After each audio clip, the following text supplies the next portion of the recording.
Hey everybody, welcome back to Good our afternoon. channel for another Fireside chat about the progress on Terrorarium, all the exciting stuff that's happening with it. And today you may notice that Evan Jones, my usual companion in this endeavor, is looking a little different. This is Wayne. I'm Wayne. This is Wayne Shipley. He's our studio director and the kind of like team lead or the project champion for Terrorarium. Game director, whatever Overlord, you want to call it. whatever title I you like want to call it. project champion. It feels pretty like I do want the best for this this. is your priority. This is your child that you want to like do well in the world, You may have seen me if you follow any of our streams. I've hopped on for a few Hearthstone social streams over the past definitely. week. Wayne and Alex have been playing a lot of Hearthstone recently. I just got back to the office last week from 6 weeks paternity leave. My wife gave birth to a beautiful baby boy. Congratulations. So I was focusing on that while you guys were spinning up this whole aspect of the project. Which is why I'm just kind of dipping my toes in. In the stream now. Otherwise, we would have seen Wayne much earlier. So that's actually my first question for you is, so Terrararium has been something that you've been working on in one form or another for a long time. A really long time, yeah. And you're, just because of life in the world, just as that was really spinning up, like as we finally got the green light to really like dig into the game, you were on pat leave for 6 weeks. So I wondered if you could talk a little bit about like what it's been like to come back and sort of have left at a moment when things were like exciting and about to happen, and then come back and like, oh, things are actually happening now. Yeah, I mean, it was, we have a great team here, obviously. I think so. That should be apparent to anyone who's checked out any of our streams or any of what we've got going on online. So I had a great trust in the fact that like good things would be happening while I'm gone. This project is definitely sort of my baby as well, my not real human baby. So your digital baby. I definitely, was nervous about not being here to sort of like steer the ship and be involved in what was going on. But I left a lot of documentation behind before I left. And Evan, who is usually sitting on these chats, obviously he knows the bearing for the project. Right, and, of course. He made sure that everyone sort of like got off on the right foot. And if you can picture the first couple weeks of streams, me parked in a rocking chair holding a tiny sleeping baby watching those kind of like reassured me that everything was gonna be fine, and I'll be back in a few more weeks. Right. And things are happening, and the things that were happening were cool. I'll jump back in. Exactly. So definitely hard to watch from the sidelines, but we know what we want to make. Yeah, for sure. And I think everybody's been very creatively on the same page about like what that thing is. Like we've all, definitely. So Aaron, who is our technical director, and you'll see on some of his live coding streams, he was involved in the very first game design. Like we did some game jams for what kind of a game do we want to make. We have little team game jams. So he's been there since the beginning. Same is true of Jeff and Amanda, who I don't know if Amanda has not been on stream yet. Has met Amanda yet, but Amanda, our exceedingly talented graphic designer, has yet to be on stream, but we'll wrangle her on here at some point, I'm sure. Yeah, and you obviously know the project very well. We talked a lot with you about it before you joined the team. I'm probably one of the new the newest of the team members, just in terms of like I wasn't in the room, a year or 2 years ago in those very, very early conversations, but I feel like I've got to study all of that documentation really intensely, which is has been really useful. And so we're a small studio with a small core team, and one of our strengths is that we work really closely together, and we try and create a working environment where everybody is always on the same page, and we're always open to everybody's ideas, even though we may not always you can't pursue every idea that Right, comes yeah. up, right? But Every like possible we whatever. want everybody to feel like creatively their input is valuable Yeah. as the project moves forward. So that's one of the benefits of having a team like this is we've Like a small, closely knit group of people. yeah, exactly. Like I don't want like Jeff, our art director, to feel like he can't say how he feels about like, you know, the Mugu shooting mechanic Right, when he yeah. feels it with a controller for the first time. Like Right, I yeah, want to yeah. hear what he thinks and et cetera, et cetera. So, Right, yeah, for sure. yeah. So Small team, good people. TLDR, small team, good people. So you felt as much as you experienced of the FOMO being away, like there was definitely, you knew everything was in good hands, and I hope that we've Yeah, proven that definitely. upon your And return. I just see it on We haven't stream. yeah, there you go. Yeah. So now that you're, tell us a little bit about what you've been working on, like what your focus has been since you've, been back in the office and been really able to like dig back into stuff full time. Yeah, definitely. So, I mean, I had a lot to catch up on and get up to speed on. You had created this stream, which I had to learn to use. So I'm still learning to use it, so definitely. Started with the Hearthstone streams, just kind of getting comfortable in front of the camera and figuring out the stream deck and how the microphone and all the inputs and outputs work. So since this culture of sharing is such a big part of our process for building Terrorarium, learning that was important. You also all took the design documents that I left you, both mechanical design and our character design and creative design, and you took the documents I left you and expanded upon them. So I had a ton of great stuff to dig through when I got back, which we're now sort of synthesizing into code, and we're getting to the point where we can like hold a controller in our hands and see how some of those experiments are playing out and see our systems start coming together, which is awesome. There's a lot of great art emerging. I'm doing a lot of writing. I'm defining things in documents behind the scenes about like how the control scheme should work and what are the mechanics of Mugu breeding like on paper. Right. And then, and then what that looks on paper versus what that looks like once we're just, and when I say just, I mean in the last 48 hours or so, really starting to translate, especially some of that new documentation into working models. Yeah, I think I'm not sure how much of it's come up in past Fireside chats, but we have a pretty developed demo built from an earlier phase of the project. We have a lot of like base code to work with, and well, it to mine at we least. learned a lot by making that project about what's fun about our ideas and what's not fun about our ideas. We had a lot of ideas that seemed like they would be fun, and when you actually build the thing, they don't all work for whatever reason. And you can tweak some of those things and make them work, but it opened our eyes up a lot to what was really worth pursuing. Like, what are the best things about this? Yeah. And letting go of certain things that we thought we wanted for a long time, and we built out on paper and just didn't pan out. But when you know what is fun and what does work, that opened up whole new areas of game design for like, this control scheme should be the main thing. Right. What can we do now that we weren't thinking about before? Right, yeah. So we're pretty much moving forward with a like make it and play it mentality for all the mechanics. And we're willing to scrap things that don't work.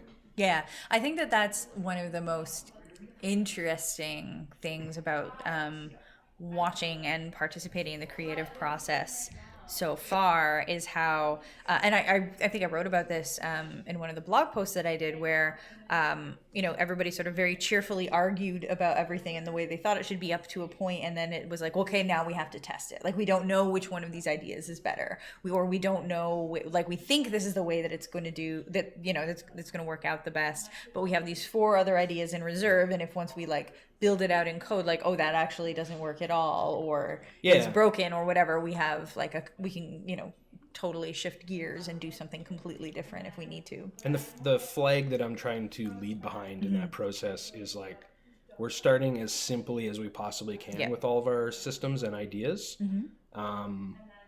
because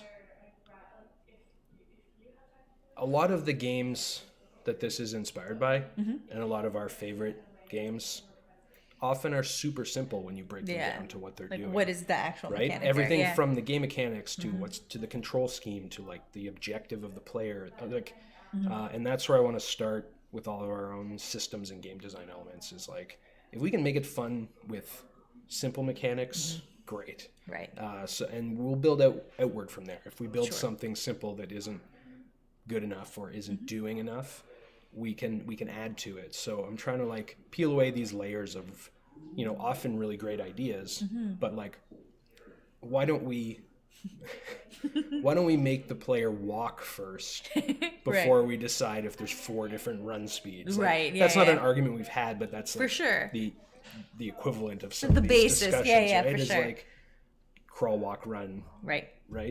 Fly into the sky. Right. Well, we were definitely talking about like how many can we have like all these different species of Mugu together at the same time? Like how do they interact? And you sort of been I think consistently the voice of reason throughout that process, being like, how about we learn how to make a Mugu and have it walk around and have it reproduce and then make one different kind and like see what happens before we're like, okay, there's 72 possible combinations. There's definitely a long process of brainstorming amazing ideas and having 72 things on your list of like, what are the things Mugu can become? And we're starting with the most obvious ones. Right, yeah. And then we're going to pluck from that list. And, there's all the realities of like, what can we feasibly make with our time and our budget as well? But like, I would rather have a narrow game that is very fun to play that can be expanded later, than a game with 3 or 4 times as many half-baked mechanics, of course, that are cool in concept, but when you put them all together, don't quite like gel.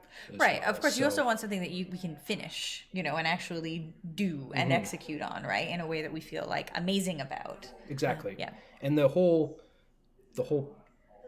like, one of the starting points for our game is a system that can be built upon. So, maker mode is going to be one of the things that we ship with. So the whole idea of like, we're building maker mode with the idea built in that like, if we design a new type of Mugu, we just add it. It works with the other stuff. Obviously, there's tons of building and QAing that goes into releasing that, but the idea is that it is an expandable system. Where like, oh, there's a new rock. Even. Like, let's put the new rock in.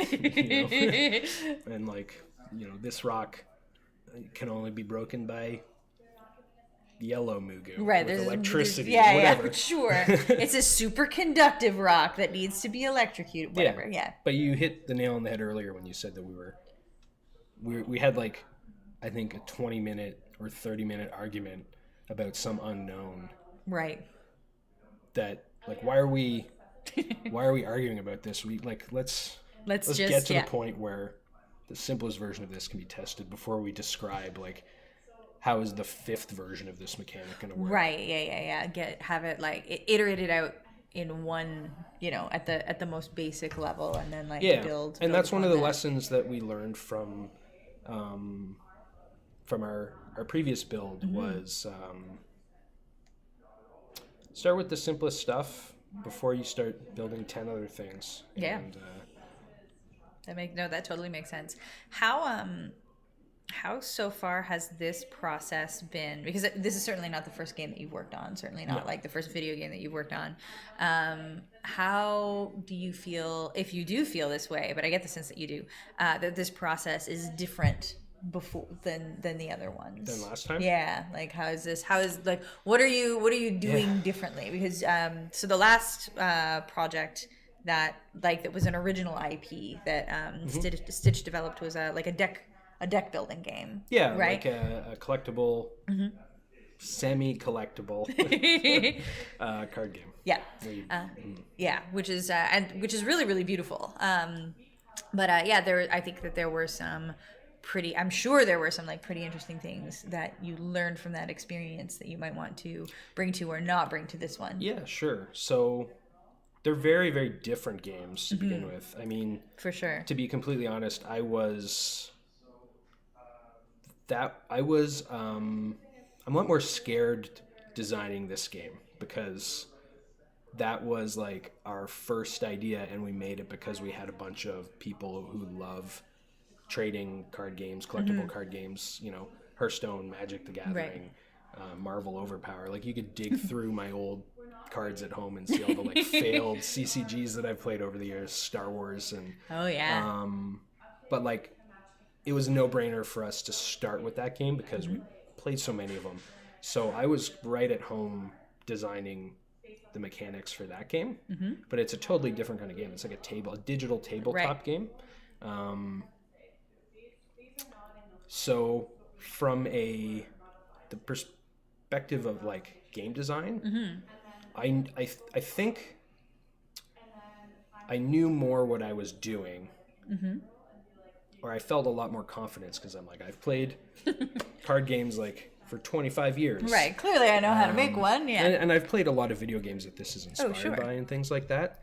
But there's been a lot more experimentation of like, okay, perfect example. Okay. We paper prototyped everything with that game.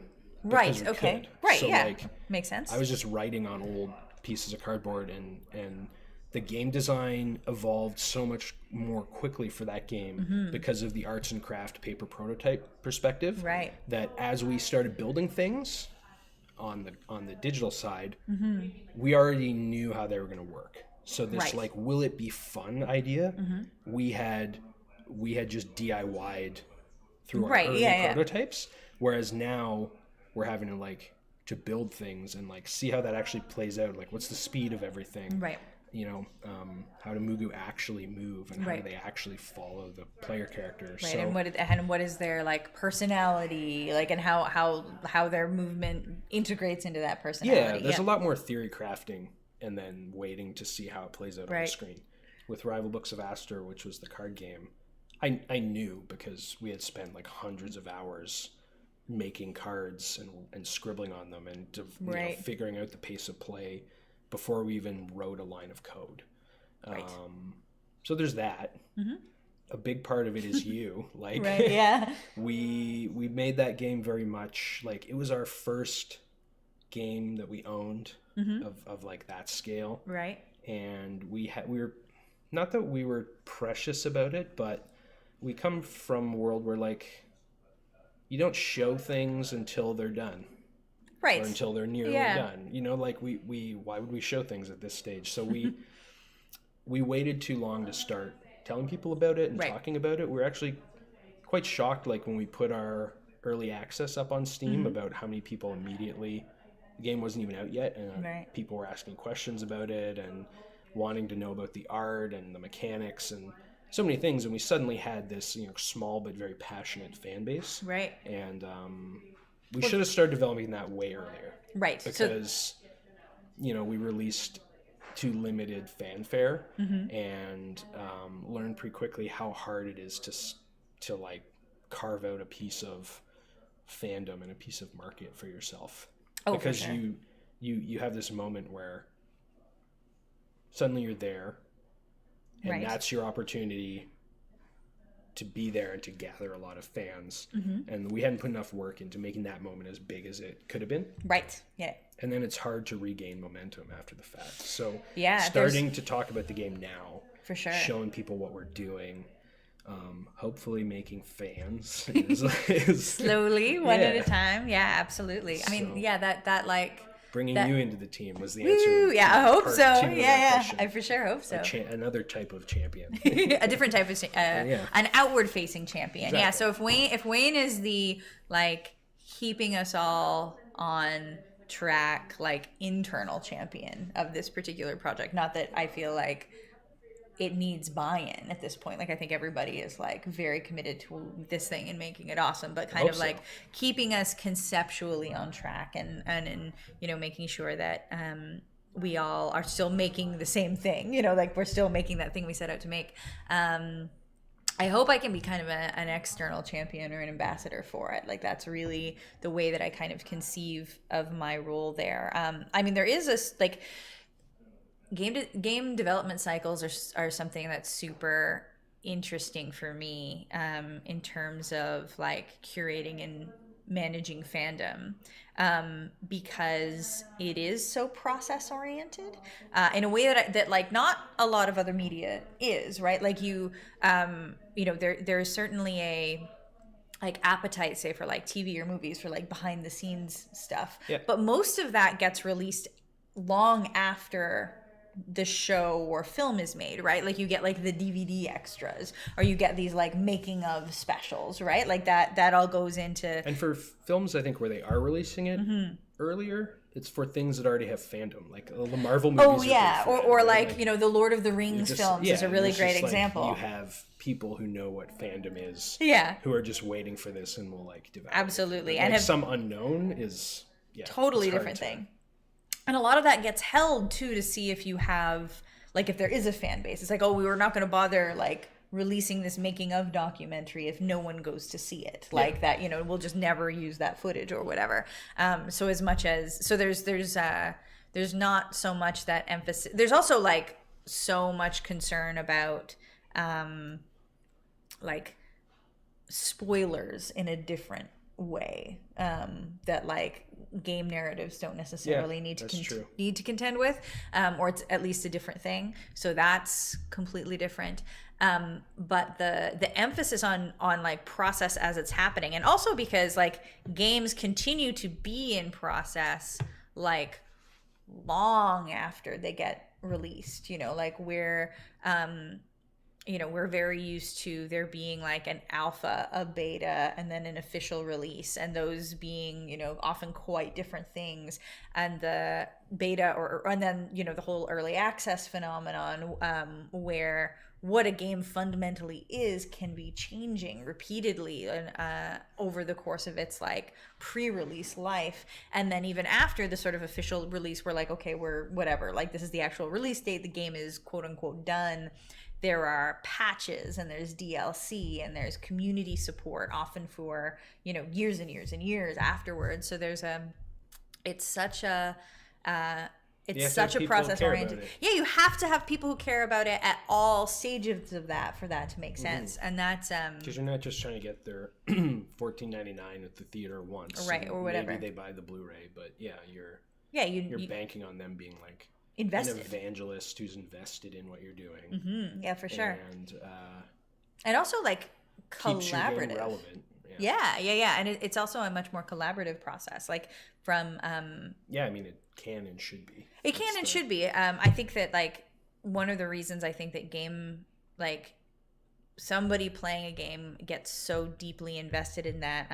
I've done some academic work around this. I'm not going to bore anybody with like anything exactly related to that, but I have a theory about the reason that people become so invested in games and game narratives and characters, and a big part of that is you are assuming the role of a character. You're not just reading about them. You're not just watching, you know, somebody act on screen. You're making those choices with them and performing their actions with them. So you end up identifying with those characters and with those stories on a really profound level. And as a result of that investment, you have this like every single time somebody plays through your game, they're building the story with you again and anew for the first time, which I think is really, really interesting. And making room for that kind of collaboration and participation and like inviting people in to be a part of, or at least witness the process much earlier on, I think is super interesting and has like a lot of really, really interesting potential there. Yeah, I mean, we hope right? We hope to be able to gauge what the coolest things we're making are, and you know, if we make something that's terrible, we want to know about that too. Yeah, absolutely. Because, like if somebody thinks that's the worst, like I want to have that information. yeah, right? and I mean it's something that you see it even with AAA titles, like you know, Destiny 2 is going through it since launch. Oh, that, yeah. like they changed their game so much and didn't listen to their fans about what people loved about Destiny 1. And people like left in droves, and they're still trying to fix it, and you know they're just hemorrhaging players. Yeah. Which is shocking because you know I was like huge Destiny 1 player, and I'm one of those people where like I played Destiny 1 for like 3 years straight.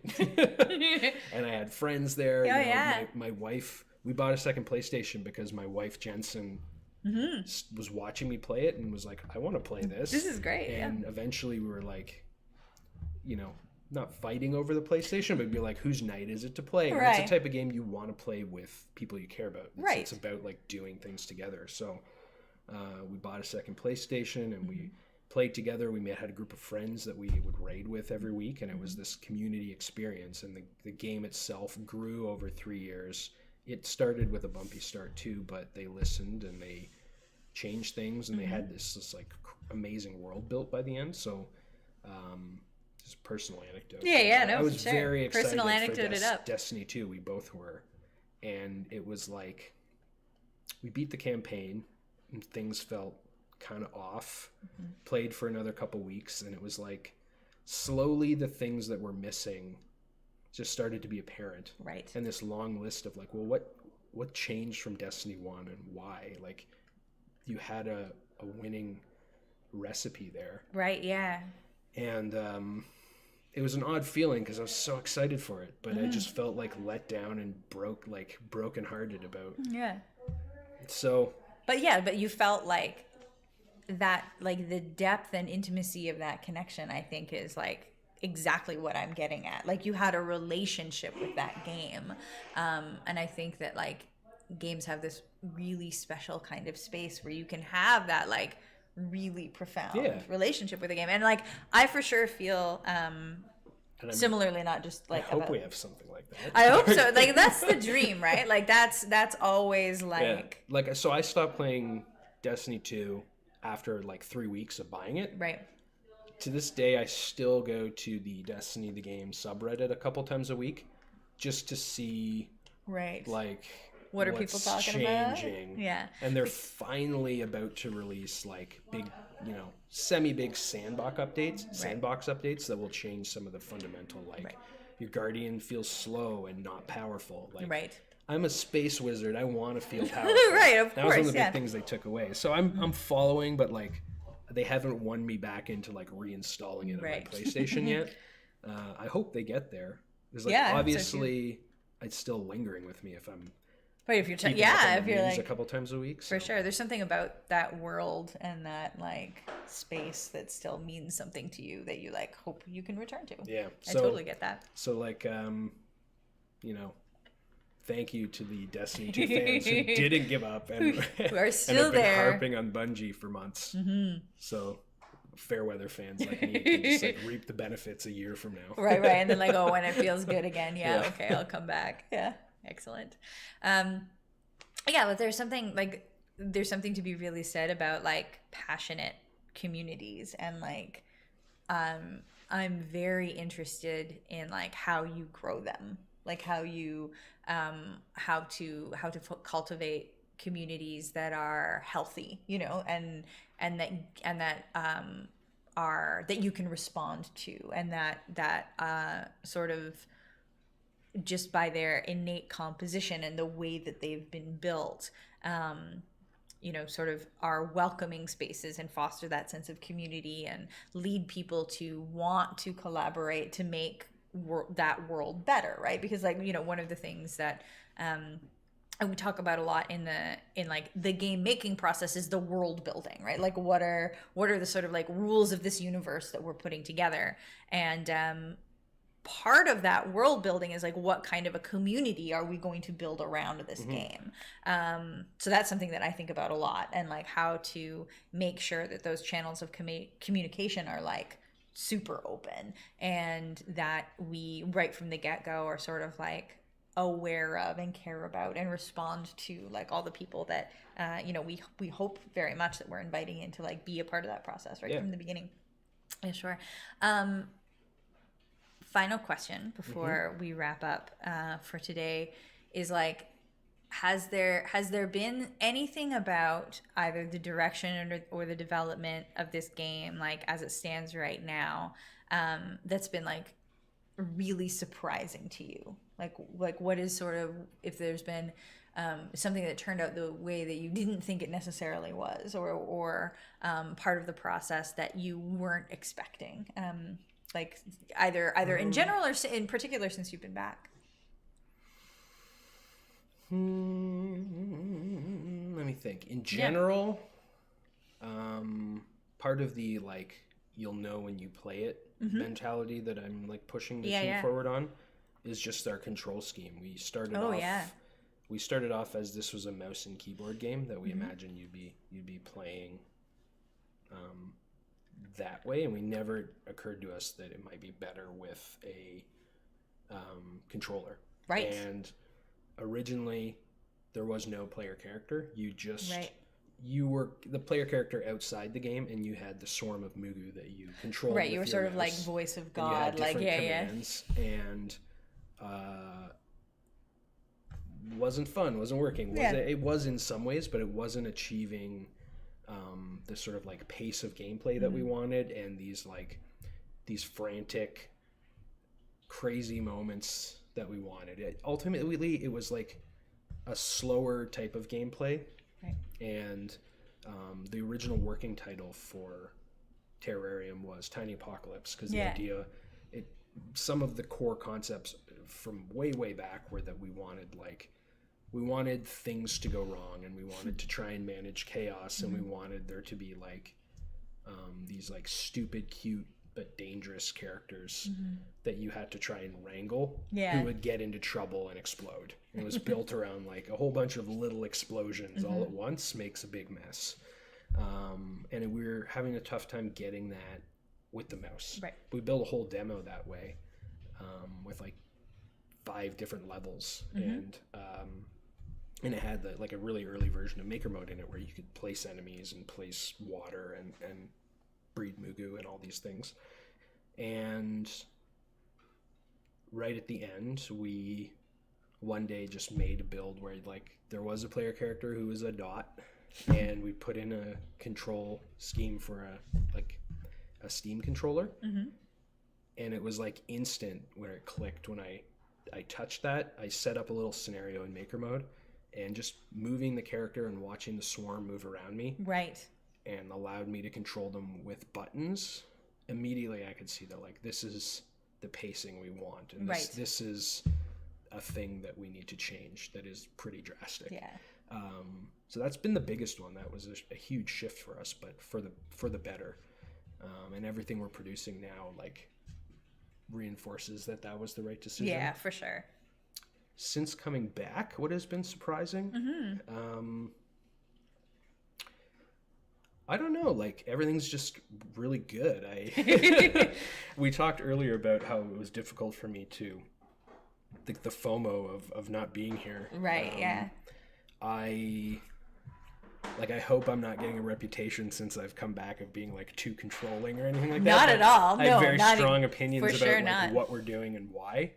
And I was surprised how little of like telling people what to do I've had to do, because great. Yeah. I mean, that means everybody's on the same page, right? Yeah. Like, I don't know. I just keep seeing really cool concept art being produced and really cool like little game demos that we can play around with, and the streaming's going really cool, and like so everything's I guess I'm not surprised it's going so well, but there hasn't been like a game-changing surprise or anything. No, that's good. I mean, like, this is going better than I expected is a pretty nice surprise. Like, that's a pretty reasonable, like, pleasant surprise. I'm surprised I don't mind being on camera on on Twitch. Yeah, it's not as weird as you think it's going to be. Like I always find there's this like second when a stream starts where it's like it's like it's starting, that there's like a weird kind of like friction there, but then as soon as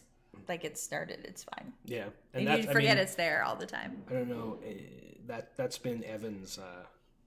Evan really pushed for the fact that like we need to constantly be in front of the camera talking about things. Yeah, which absolutely. Was a culture shift. But you know, he put his money where his mouth is, and he's been on here. He's been on a ton. Yeah. So that's good. He's leading by example. Exactly. Yeah. I hope. Yeah. It's translated. It's translated pretty well. Yeah. Right on. Those are. I think. I am surprised at how well it's going. Is a very nice note to end on. I feel good. I feel good about like how positive. I know it's gonna be great. Oh yeah. It's just like better than I thought. Yeah, it's nice. It feels good to just constantly see the work that your team is doing. Yeah. And then just be like, yeah, that's exactly what it should be. Right. So let's keep doing more of that. Yeah, exactly. Right on. Well, thank you so much for putting yourself on camera and being like starting down that road. You'll so that's see gonna more be cool. Of me. Yeah, Wayne is back now, so you'll see more of Wayne. Alex and I are already planning our next foray. Hearthstone adventure. Very good. So when is that going to be? Maybe Friday. Maybe Friday. Do we have a social stream planned for Friday? There's nothing planned right now. Okay. So if you guys want to take it over, that's great. I'll try and pop on Friday. Yeah, that sounds great. Also, we're gonna have Aaron, who was not able to do his stream Monday because he was off, is going to be on tomorrow. Unusually, coding. Yes, coding, doing some live coding again, which is very exciting. But anyway, so thank you everybody for joining us. Yeah, it's always been a pleasure, and we'll see you guys soon. Bye.